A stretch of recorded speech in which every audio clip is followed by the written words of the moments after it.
बूढ़ा भिखारी। एक बूढ़े भिखारी बाबा को मैं 1 साल से जानती थी। वो मुझे कहीं ले जाने की जिद करने लगे। वो मुझे एक सुनसान जगह पर ले गए और फिर मेरा नाम रजनी है। मैं मेरे पति के साथ एक छोटे से गांव में रहती हूँ। हमारा गुजारा खेती से हो जाता है। मैं मेरे पति की खेती में मदद भी करती हूँ। हमारे 2 बच्चे हैं, एक लड़का और लड़की। हम भले ही अमीर नहीं हैं, लेकिन घर में सुख शांति का होना ही सबसे बड़ी बात है। हमारा गांव छोटा है, तो हमें खेती का सामान और चीजों के लिए पास के शहर जाना होता है। जो चीजें पास के शहर में नहीं मिलती, तो फिर उसके लिए बड़े शहर जाना होता है। मेरे पति राकेश सोच रहे हैं कि अब वो एक नया ट्रैक्टर ले। मेरा भी अक्सर पास के शहर में आना जाना लगा रहता है, कभी घर के काम से तो कभी खेती और दूसरे कामों की वजह से। 7 दिन में एक बार शहर चली ही जाती हूँ।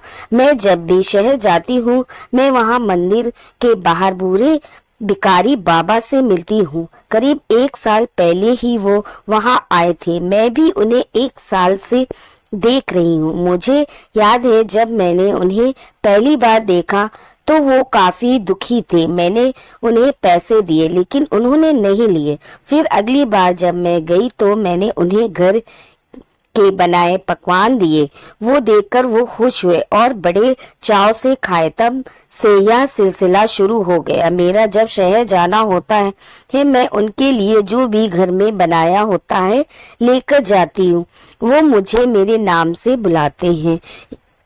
इन 1 साल में उन्होंने मुझे बहुत बातें की। मेरा घर गांव कहाँ है यह भी उन्हें पता है। मेरे पति नया ट्रैक्टर लेने बड़े शहर गए थे। मैं घर में अकेली थी। वो करीब 3 से 4 दिन के बाद आने वाले थे। वो जिस दिन गए उसी शाम मुझे मेरे घर के बाहर वो बूढ़े बाबा दिखाई दिए। सारा दिन मैं खेतों पर भी, इसलिए मुझे पता नहीं चला।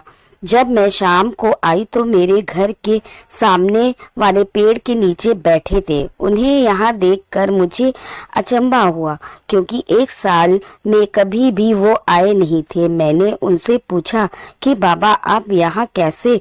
वो बोले मुझे तुमसे कुछ बात करनी है, इसलिए आया हूँ। मैंने उस समय उनकी बात को हल्के में लिया और सबसे पहले उनके लिए कुछ खाने को घर से ले आई। वो इतनी दूर से नहीं आए थे, लेकिन एक बुजुर्ग इंसान को थकावट ज्यादा होती है। कुछ खाने के बाद वो फिर बोले कि तुम्हें मेरे साथ कहीं चलना होगा। मैंने पूछा कहाँ? वो बोले कि पास है, सुबह निकलेंगे तो शाम के पहले आ जाएंगे। तुम्हारे गांव से बस का साधन भी मिल जाएगा। मैंने बोला आप कहाँ जाने को बोल रहे हैं, बताएं। तो वो बोले कि मैं तुम्हें अभी नहीं बता सकता, बस तुम मेरे साथ चलो। मैंने कहा कि मेरे पति नहीं है, वो बाहर गए हैं ट्रैक्टर लाने के लिए। वो मुझे बीच में ही टोकते हुए कहते हैं कि मुझे पता है, तुमने ही मुझे बताया था कि 3 से 4 दिन बाहर रहने वाले हैं, इसलिए मैं अभी आया हूँ। मुझे उनकी कोई बात समझ नहीं आ रही थी।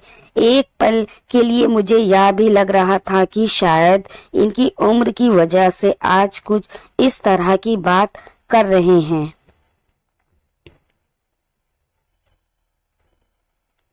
मैंने उनसे कहा कि ठीक है, आप अभी आराम कर ले, हम सुबह चलते हैं। वो घर के बाहर वही पेड़ के नीचे ही सो गए। मैंने उस समय उनकी बातों को ध्यान नहीं दिया।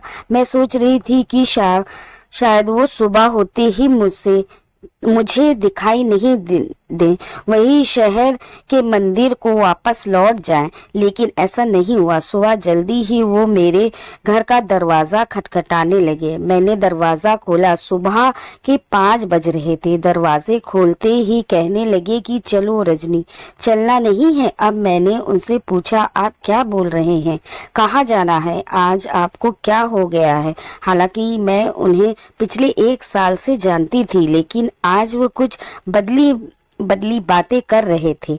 वो बोले कि तुम्हें मेरे साथ चलना होगा। मैंने कहा, जाना कहाँ है, आप बताओ।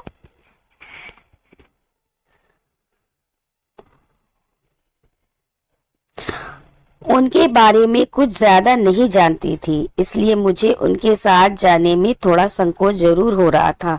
लेकिन मैं इतना जरूर जानती थी कि उन पे विश्वास किया जा सकता था। उनकी जिद को देखते हुए मैं उनके साथ जाने को तैयार हो गई। हमारे गांव से 1 बज जाती थी। वो जहां जाना चाहते थे वो जगह करीब 40 किलोमीटर दूर थी। बस में बैठने के बाद हम करीब 11 बजे एक गांव पहुंचे। वहां उतरने के बाद उन्होंने कहा कि चलो मेरे पीछे आओ। ज्यादा तेज वो चल नहीं पा रहे थे, लेकिन धीरे धीरे चलकर वो गांव के बाहर हो गए थे। करीब 1 घंटे से हम चले जा रहे थे।